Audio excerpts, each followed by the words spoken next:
Thursday today, so it's Jupiter Day. Jupiter is also called Guru because he's the teacher, he is the preacher, and he rules the natural ninth house of the zodiac, which is Sagittarius, and also 12th house, which is Pisces. Sagittarius will be much more to do with the belief systems, religion, spirituality, law, father, teachings, education, higher education, traveling, pilgrimage, any form of religion as well will come under this, and faraway lands. In the 12th house, it's much more sedate, whereas Jupiter in Sagittarius very sort of opinionated and very focused, because obviously it's the centaur. The symbol of it is very much about the target. And Jupiter in Pisces will be much more chilled, relaxed, much more spiritual, more about sharing, much more charitable. Again, far away distance as well. So Jupiter is called obviously the Guru because being the teacher, ruling education and travel, and the industry and printing as well, publishing. It's about kind of happiness, optimism, expansion, glass half full, philosophy, psychology, all about sort of like any form of expansion, any form of fun, happiness, children, creativity, freedom is the protector. So if you have like, they say no matter how bad your ascendant or ascendant lord is, if you have an aspect from Jupiter to even a weak Jupiter, it will still help and saves and protects. So it's highly regarded as the wise one. And it also is about wealth, money, and it can also be about overdoing everything as well, because obviously it expands everything. It not just your waistline or your speech or your desires. It can be anything. It's a planet that's friendly with the Sun, Mars, and the Moon, and not very friendly at all with Venus, Mercury, and Saturn. Well, Saturn it can be quite neutral with Saturn, but it's definitely not friendly with Venus or Mercury. And most of the very, very good planetary yogas are also to do with the fact that the moon, because moon and Jupiter work really well together, and they just kind of make everything, all the yogas, all the good things in your chart better, if you like. And it rules Thursdays, as we said. The colour is yellow, or a mustardy yellow as well, and obviously gold. The actual yellow, sapphire, or citrine can be the gemstones to go for Saturn. Jupiter will sort of bless whatever house it's sitting in and aspecting as well. Jupiter even when, because it's obviously debilitated in Capricorn, exalted in Cancer, so it's much better at family and that kind of giving and looking after the family than it is in an organisation, because Capricorn is much more about like rigid, hard work, governmental things, if you like, very much like structure. It's much because it rules ether element, is much better in more expandable signs. It rules, as we said, Sagittarius and Pisces, and also does very well obviously in Sun and Mars signs as well, because they're friendly with each other. And so Jupiter rules all types of religion and priests and judges and the law, that kind of thing as well. It's so if Jupiter is in your first, it's blessing you.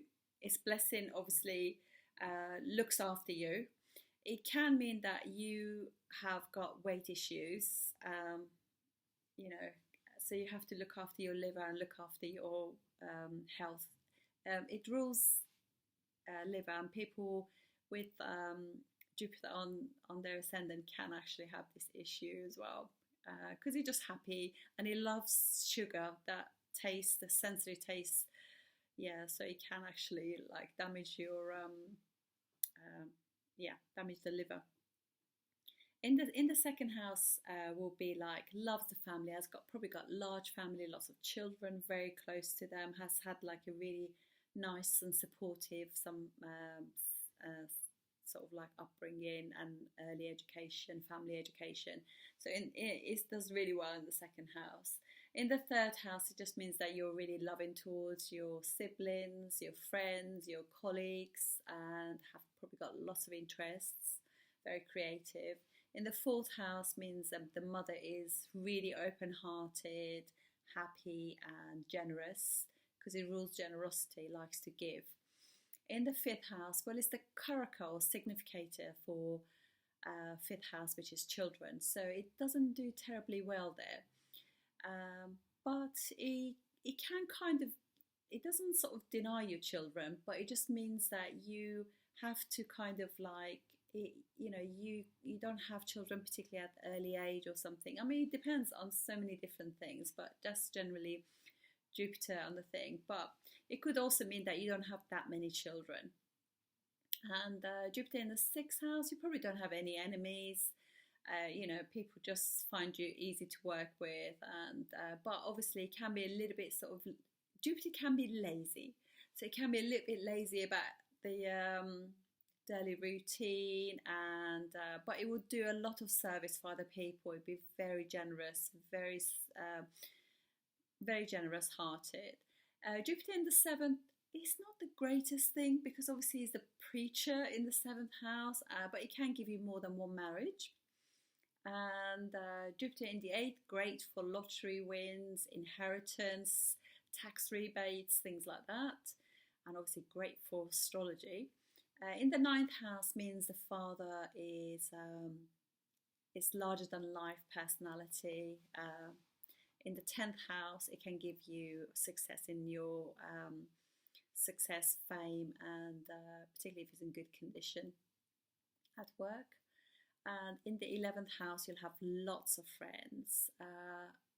And in the 12th house will be somebody who's very charitable, travels a lot, things like that. So, and also it works really really well with, when with some signs you find that once, obviously it has got special aspects as well, so it blesses those houses as well.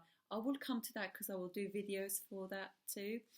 And Jupiter Rahu, though, this is one of the more difficult, because obviously they're both kind of like expand, so somebody could have whatever house that can be in. It can be like, say, imagine if that was your second house, so massive income. But it could also be that it's because obviously Rahu is a little bit naughty. It can actually give you a slightly crooked, different types of beliefs system. So yeah, it's interesting. It does very well when it's sitting with any planet, but if it's with the sun, obviously what sun signifies, I'm just going to move this because the sun is getting my eye.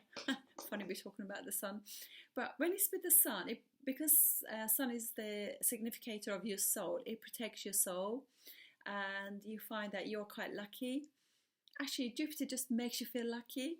And then if it's with Mars as well, again, it actually really kind of helps Mars as a planet. If it's with Moon, again, it's good. But I always think that, Jupiter it is one of those planets when you're actually learning about astrology and you think, oh, it's one of those fantastic sort of benefic planets, but it can also be a bit naughty. You kind of realise as you do astrology, all planets have got their good points and their little naughty ones as well. So it can be a little bit naughty as well.